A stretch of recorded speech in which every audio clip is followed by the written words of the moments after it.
Storing prospects doesn't serve any purpose if you don't reach out to them. Remember, the term prospect essentially means potential buyer. If someone hasn't purchased from you yet, it's because they might need a small push, and that's precisely where email automation becomes valuable. In this video, we'll explore a very helpful email marketing tool called Mailchimp. We'll set up a free account and connect it with ManyChat, ensuring you never have to manually send an email again. Let's get started. Mailchimp offers a free plan that allows you to manage up to 500 contacts. Go ahead and create your account using this plan. In Mailchimp, your audience is where you store and manage your contact data. Contacts are what we call your customers, clients, or whoever you want to reach. To create a new audience, first, click Audience, and then All Contacts. Next, click the Settings tab, and after that, click Manage Audiences. Now, you're on the page with the Create Audience option.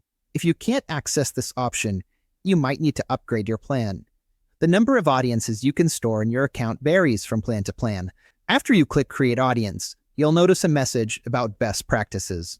Instead of creating a new audience, we suggest using tags and segments to organize your contacts. That way you can maintain just one audience. Keep in mind that data isn't shared between audiences.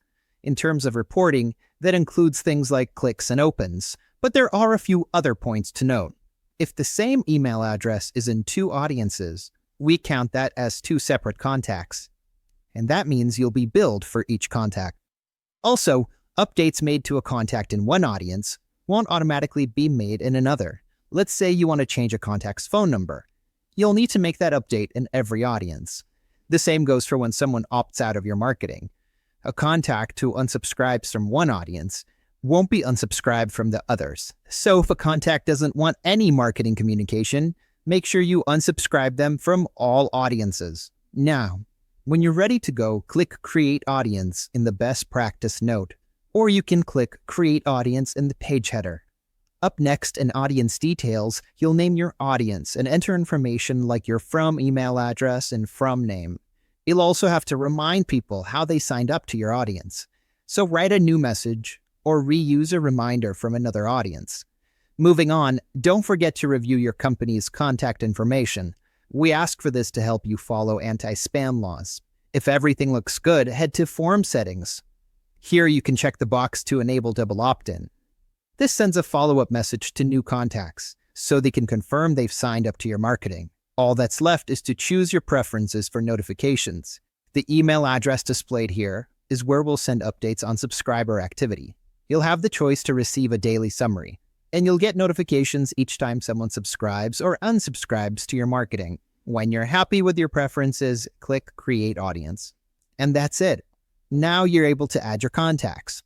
And guess how we'll achieve this? Through ManyChat.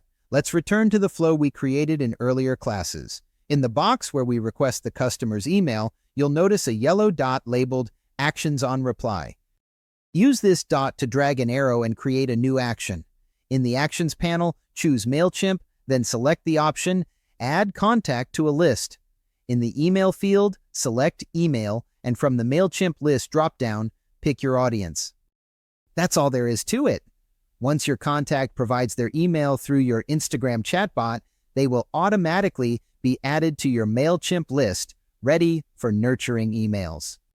We have just one final step left in this process. You're very close to having a fully operational chatbot that responds to user inquiries, guides them through your brand, and sends automated emails. In our next class, we'll learn how to set up automatic campaigns in Mailchimp to complete the process and integrate everything smoothly. I know it's been quite a learning journey, but hang in there, we're almost finished.